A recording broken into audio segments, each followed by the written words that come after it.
shooting slump officially over? I mean, like I said the other day, man, it's going to happen. I just continue to trust your work. You know what I mean? And the shots I took last night, the night before, or 2 nights ago, excuse me, the shots that I make, you know what I mean? Like I said, biggest thing is trusting it. The first half, good looks, it's not going in, just trust it in your work. But I wouldn't call it a slump. I call it a little mishap. You know what I'm saying? But yeah, trust in your work. And like I said, my teammates and everybody trust me to continue to go, continue to encourage me, so it makes it easy. You're not looking for revenge or anything, but after, taking the first loss up there, to be able to execute down the stretch and beat this team, what does that mean going forward? I mean, that's what we want to be. You know what I mean? I think you always want to get a team back when they beat you, regardless of who it is, and, just continue to have our imprint on the game. And, at a night like tonight, man, it comes from so many different people, different ways, and that's the biggest thing is we could have easily just folded and said, you know what, they got it. JT had a hell of a game, but also the third quarter, making his imprint, and for us to just continue to battle and fight and claw, that's what it's going to be, and if we see these guys in the playoffs, it's going to be the same thing again. So just continuing to believe in each other, and we all did it, throughout the game. Tim, obviously you guys lost a couple in a row. You're down at halftime. You're down in the third quarter. Like I said, when Jason gets going, you can talk about how the crowd was kind of getting out of it.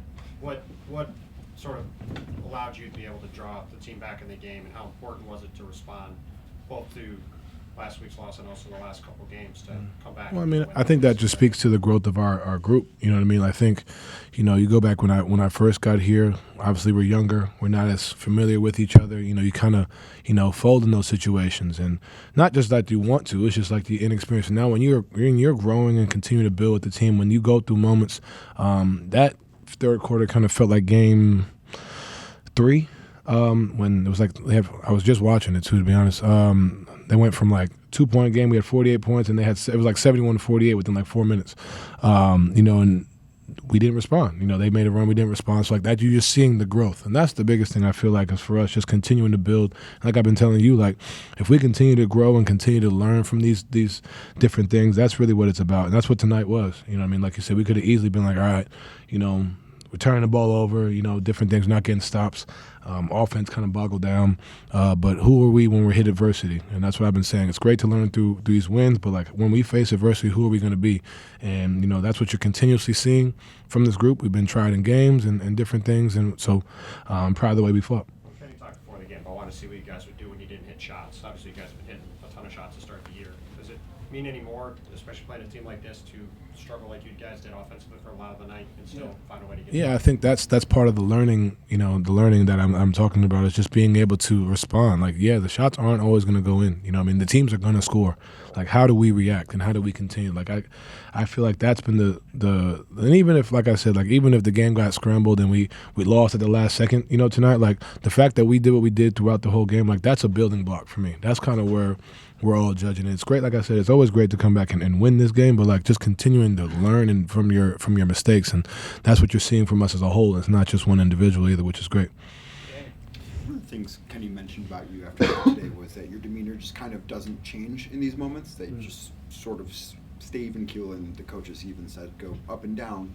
But for you, how important is staying in that same frame of mind for being able to tap into what you did in the fourth quarter? Yeah, you can't let you can't let shot making dictate, your aura, your vibe around the group. That's the definition of front running. You know what I mean? When things are good, you're good, and when things are bad, you're bad. If I'm going to be the leader, I got to make sure I'm always, even keeled throughout. We can be up 20, we can be down 20. Even when I talk to you guys, we going on the streak. I'm all right, well, it's November. You know what I mean? Just continuing to stay here, because at the end of the day, that's what it's going to be. And if I set that tone, everybody else continues to follow. And we got a lot of guys that are that way as well, but it's definitely important for me just to continue to be patient, and understand that, whether it's shot making, not playing well, you're tired, you're fatigued, just stay here. You trust in yourself. And the biggest thing I tell everybody is just trust in your work, trust what you prepare for.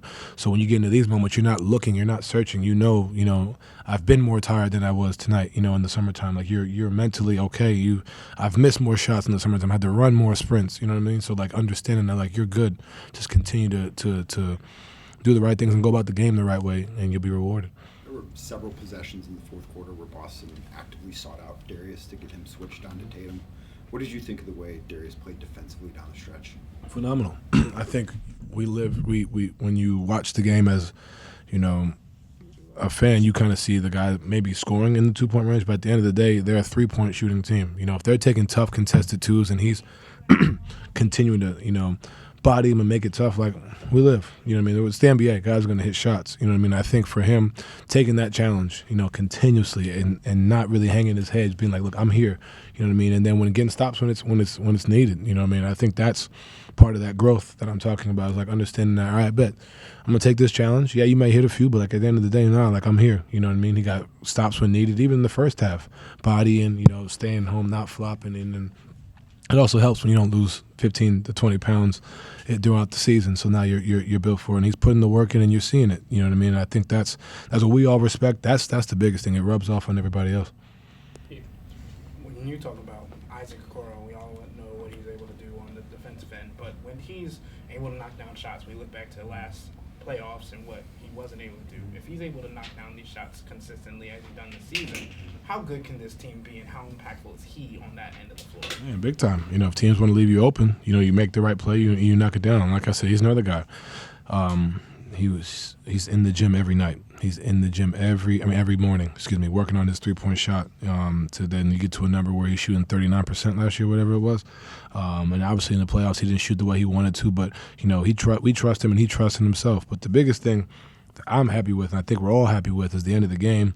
He comes up, set the screen, slips, him in the half roll, hits Evan. Like that's the play for me. If they're gonna guard you at Kristaps, you being able to play in the half roll, being able to make those decisions, I think that's what's gonna elevate us as a group. The 3-point shots for sure, but like if you're in the paint and you're creating and you're finding ways to get guys, like that was what we work on all summer. Getting in there, making the right read, not panicking, and like that's the growth I love to see. Like the 3-point's going to be a 3-point shot, but when you're in there making those decisions late game and executing that way, that's huge for us and big time from him. The defense has had some lapses in the last couple of games. You guys held Kristaps and JT to under 10 in the fourth quarter. For you guys to be able to step up on that end of the floor and reinvigorate your defensive identity, how important is that for you and the showcase for your guys' team? Yeah, you need to go through it. We've had success defensively, but you need to get your ass kicked a few times defensively. You know what I mean? Like you do. It's all part of the process. I'm understanding. All right, we had a really good film session. Yesterday about the defense, trying to figure things out. And I'm not, like I told you somebody the other day. Like I'm not worried about where we are just because we're continuing to build and continuing to learn. But sometimes it's not always going to be sunshines and rainbows. You're going to get your butt kicked, and it's how do you respond. And like tonight, like tonight, you could, like I said, could easily fold it. JT had it going. Kristaps is getting different things, but we continue, to persevere and find ways. And it's just a mentally tough team. That's what we are, and it's continuing to build on that. To follow up on that, what were some of your top priorities defensively heading into this, and how do you think they played out? Just being more physical at the point. Making it tougher and then make it. It's tough. Some games the ref calls the fouls. Sometimes they don't. And if it was up to the crowd on home or away, it'd be a foul every play. But like being able to be physical, hit first. I think for me, like setting the tone when Sam Hauser got the handoff, getting the steal, like being there at the point. In Boston, he gets that 3 off. Like kind of setting that tone. DG being there on the switch when Sam Hauser has to push him, he's there. He's blowing the screen up. Blowing the switch up. That's kind of what it's going to be. And playing playoff basketball now. So we're not, when we get to April, we're not just like, oh, this is when we start doing it. We're figuring it out now. And then there are going to be some foul calls. They're going to call some things just for us being aggressive, but like continuing to set that and making that our identity, being a physical team throughout the season will help definitely come playoff time. Joji? Evan really struggled the first 3 quarters, but he turned it on in the fourth like you did. How big was he in the fourth, and they just didn't get his head down? That's the biggest thing, is being even keel. There's like I told you, this is Evan's continuously growing, in different ways. You know what I mean? And for him to continue to go at Kristaps, continue to be physical, continue to be strong. I got on him for going on the shot fake at the end of the game, trusting himself. But like, it's all part of the process. And I hate to keep repeating myself when I say that, but like that's just continuing to build. And he's been phenomenal the past. All season, but like especially the past 3 games, here against Atlanta, in Atlanta, and then tonight you can kind of be like, oh man, I ain't got it, but no, he responds when he's needed, and that's what we're gonna need from him on a nightly basis. You're now second all time in Cavs history, 30-point games. You passed World Be Free. Does the world name World Be Free mean anything to you? I mean, yeah, 2K. No, I played. No, I mean to one be in the history books like that, is always an honor. I think I got like 500 more to go to catch Braun or something like that. But I think definitely to pass a guy like Will Be Free and then Kyrie, like it just when you sit back and you look at what you're able to accomplish, it's definitely a blessing. And to be able to pass a legend like Will Be Free and a legend in Kyrie Irving. It's great to be in that company, but at the end of the day, man, I always say I got to win a ring. You know what I mean? Like this is great. I mean, I'm honored. I'm always going to say I'm honored, but you got to find a way to bring the city to the championship, and that's the goal. We've talked over the years about when you take over a game and when you let somebody else grow in that moment. This is an older team now. They've been through some things. So tonight for the fourth quarter for you, when do you know it's time for you to go now? In the third, I kind of felt it, especially. I'm going to be selfish when I say this. When JT hit the shot over me, I was like, all right, because he said something, just like when you're feeling good, not to me, but like when you're feeling good, it's all right, cool. He's starting to get it going. They're starting to get confidence. They're starting to build. We're turning it over. I think George, I missed a floater on Peyton Pritchard. I may be out of order when I say this. And then George loses the ball off his foot, like different things. That's when your head, you're like, okay, you're not going to force it, but you're going to try to make your imprint.